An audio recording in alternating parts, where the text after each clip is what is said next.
test nerves are always a problem. They're always going to be if you're assessed at close distance, in other words, somebody sitting right next to you for an extended period of time, especially if they don't say very much.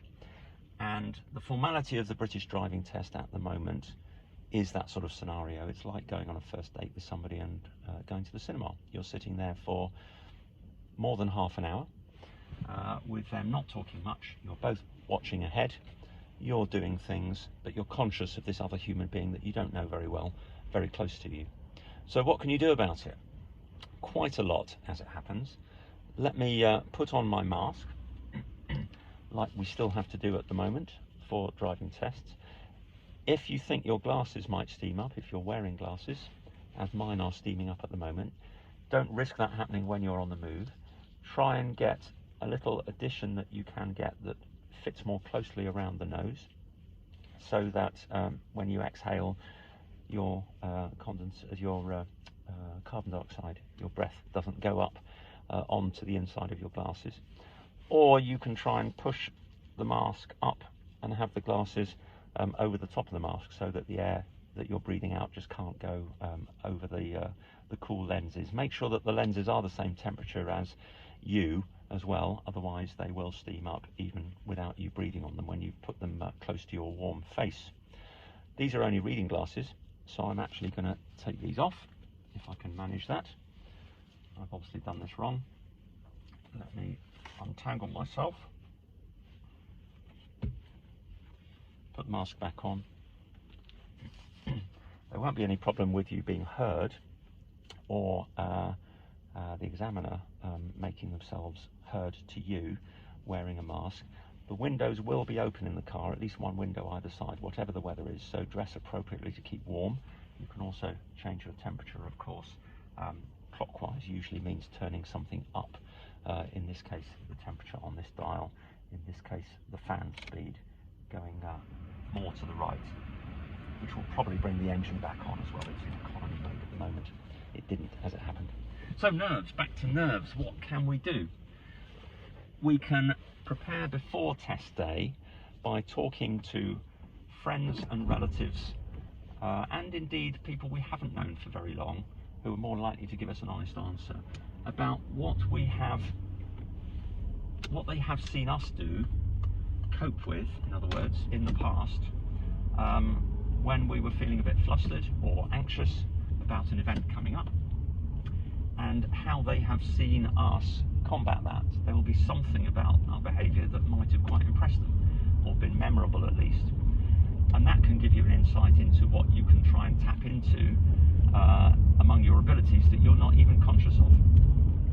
You can also reflect yourself on specific times in your life, nothing to do with driving, when you have overcome, or indeed just survived, just got through a particularly difficult situation. It might be something personal, relationships, it might be an interview for a job, it might be awkward conversations with family members, it might be some other kind of practical assessment where you're being scrutinised fairly close, such as a performance that you're giving, or a talk you're giving to your peers as part of some formal education.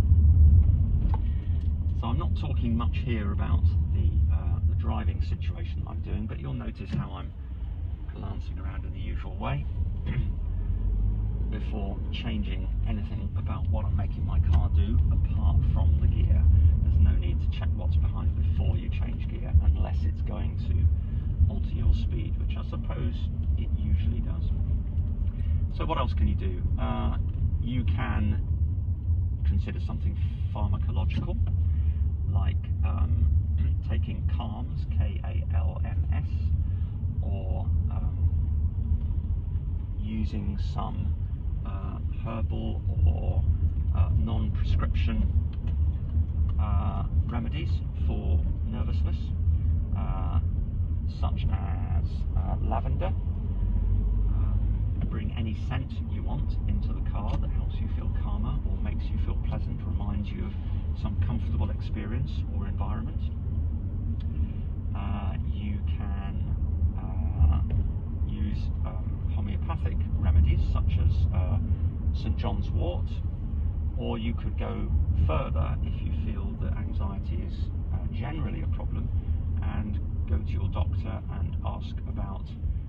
prescription medication that may reduce anxiety.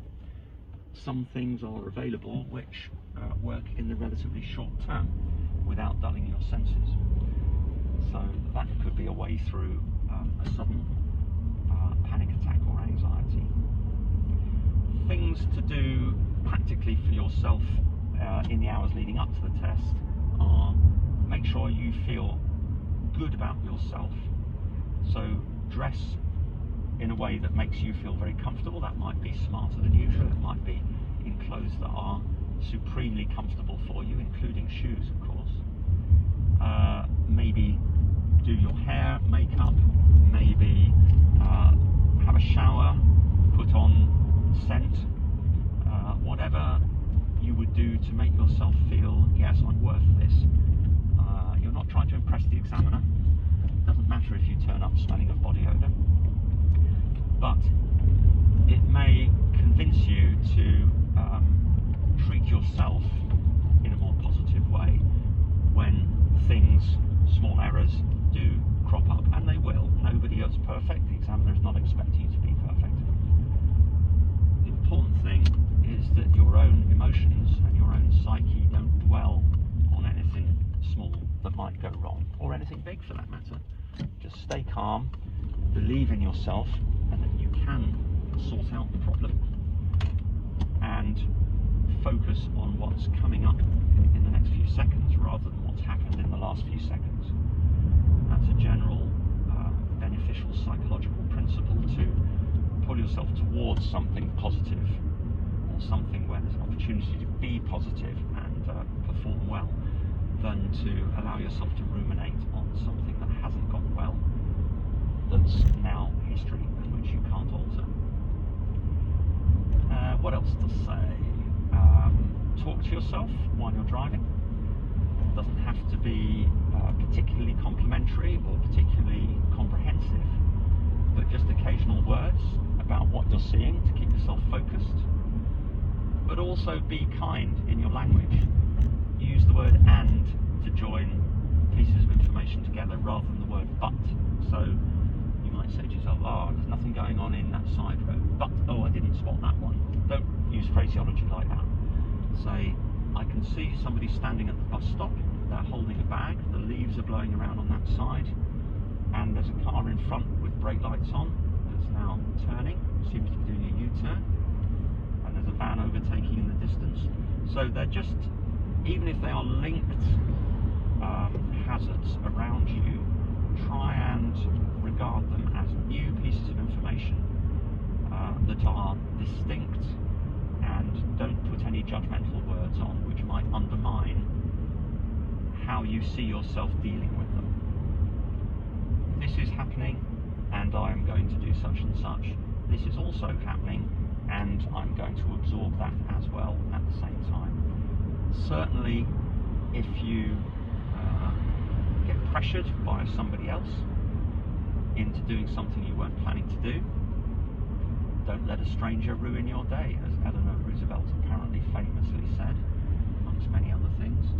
Just let them disappear, just as you would if you were a pedestrian, or if somebody abused you in a shop or a nightclub. Just let it wash over you and go past. There's no need to hold on to it. Don't pay too much attention to what the examiner might do in terms of where they're looking, or what they're doing with their stylus or their pen. Not all things that they record are to do with faults. Make a bit of conversation with them, especially before you get in the car, when you've not got to concentrate on making the machine move and watching everybody else, so that you build up a little relationship with them. It might only be 30 seconds that you've got to say anything to them, and to get to know what kind of personality they are. Because as soon as you see them, you'll probably have the impression, they'll remind you of somebody that you've met in your life already. It might not be a conscious thought, but probably they will remind you of an authority figure, maybe a teacher, maybe a work colleague, and it's possibly more likely, I don't know the psychology behind this, that it will be somebody who's left you with a memorable bad feeling rather than a good one. I think any strong feeling will probably stick with you from any experience you have emotionally. But if the chances are it might be a sort of negative impression, then try and engage with them verbally, because you won't be able to see their face and you only got their eyes to go on, and there's a fixed number, 3 or 4 things that they need to say to you on the way to your car and getting in the car. Don't let that prevent you from just making the occasional pleasantry with them, saying, so how long have you been doing this? Or you can't ask them anything specific about what's the worst experience you've had doing driving tests, but you might say, doesn't it get boring going around the same streets? Or just whatever comes into your head, just so that you get a little bit of repartee and you can carry on that in the car while you're driving. So overall, eat well before the test. Make sure you know what the toilet arrangements are and whether you're likely to need a toilet in the 10 minutes, quarter an hour before the test. Limber up, in other words, walk around a bit. Don't just sit still in a waiting room where your muscles might tense up. Just keep moving. Don't have to go into the waiting room. In fact, you can't at the moment during COVID. So that it's a pleasant change when you're actually sitting down and driving the car. And above all, take your time. It's your test, not the examiners. They're there just to observe you. They are a professionally disinterested observer who is making an assessment on behalf of the government. But as far as you're concerned, just think of them as another driving instructor who's being unusually silent. That's it, really.